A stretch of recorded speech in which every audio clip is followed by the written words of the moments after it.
You're about to learn how your habits are working against you, but also how your attitude can bring your visions to life. And a story about a piano player whose urgency addiction showed up in a bad way at his sister's wedding.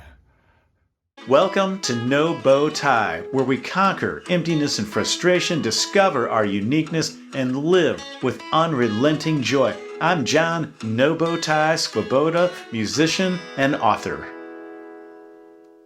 Have you had that day where you're busy all day?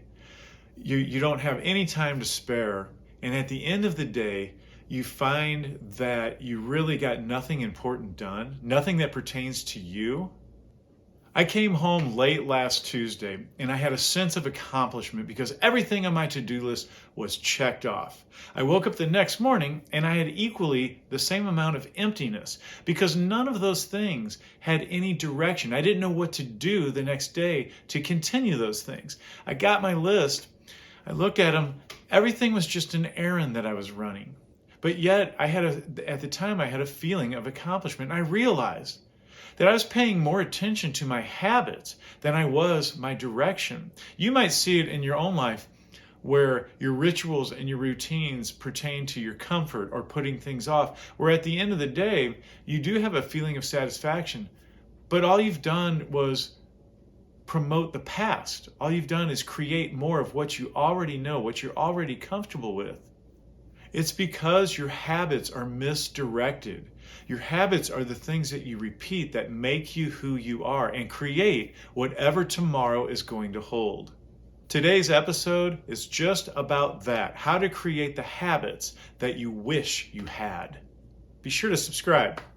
In 1988, I went to school with a guy who was addicted to urgency, so much so that he would procrastinate in order to create a heightened sense of accomplishment because he would do things at the last minute, making it seem like a bigger success.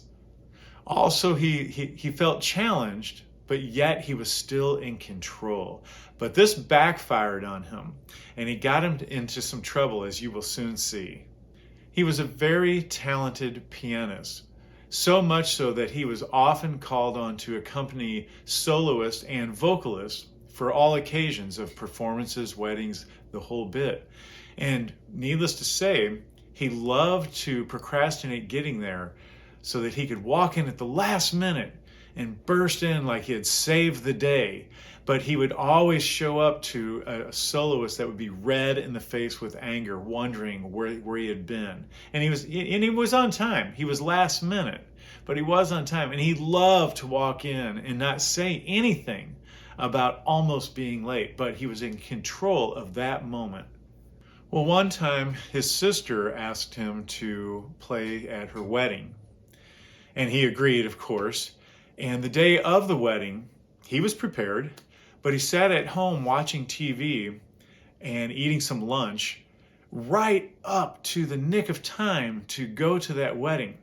And he left at the last minute, chewing on the last bit of a burrito. Dressed to kill, he struts out to his car, looks at his watch. He's got about a minute to get there. It's 1 mile down the road. He's going to get there just in time and, of course, burst in and save the day again. He gets in the car, he turns the key, and nothing happens. The battery was dead. So he panicked, naturally. He got out, he threw the hood open, but that didn't do any good because the battery was dead. And I remember he called me up. He wanted me to give him a ride, but I was further out. I was further out than it would take him to walk. In this case, he would have to run to the wedding. And I remember he screamed into the phone, "Why do I do this to myself?"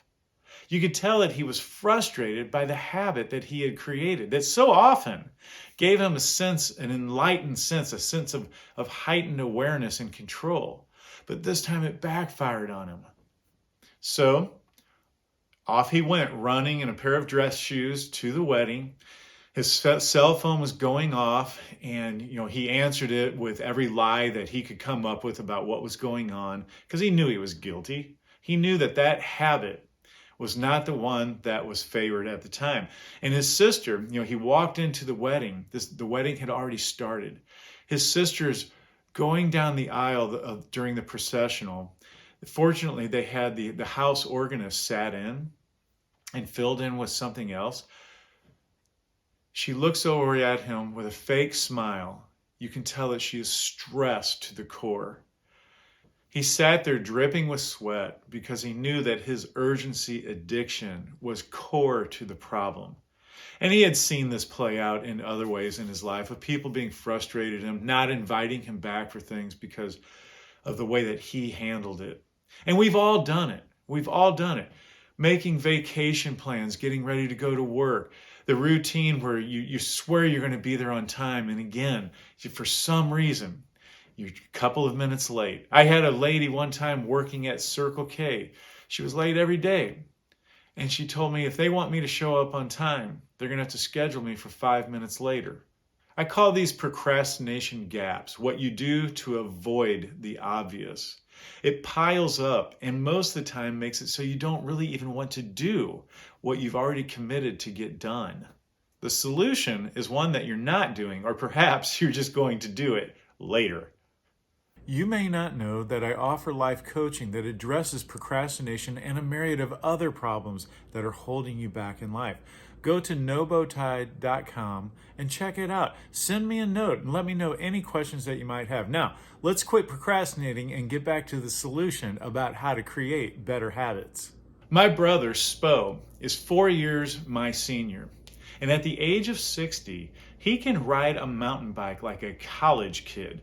He's so good and has so much energy that keeping up with him means that people have to scoot over to let him by on the trail. And he waits for me at the top of each coming hill just to kind of rub it in. But then he takes off and he's just got so much vivacious energy and skill on a mountain bike. A friend of mine and I, we would fly out, we'd ship our bikes out from Kansas City to go riding in California on trails that were really hard. And we had one quest, just to conquer the self, to prove that we had more in us than we thought we had. And we'd go out, and sure enough, we'd have some of the hardest rides of my life. I learned 2 lessons out there. The first one is a lesson that applies to all of life that I will share with you in a moment. The second one was that I had never been so challenged. While we were out riding, I would continually hear him up ahead. He would shout, "Cop an attitude." Now, when he said that, when he said cop an attitude, when we heard those words, we knew that something very steep was about to happen, whether it was going down or going up. And in those times, I knew that I was going to have to dig deep for all that I had, with all of my skill, my energy and strength. And I would cop an attitude, and it worked every time. That I would form in my mind a vision of finishing and all that it took, and I would push from my depth to make it happen. It's the thrill of doing what you thought could not be done. That's what copping an attitude is all about. When we got to the end of the ride, there were some other bikers there. And we sat and talked about, the grade, the trail, all of the things that make a biker want to talk. And one of the guys, he said something that I will never forget. And he said, "The legs never give out. It's only the mind that gives out." Now, let's cop an attitude together.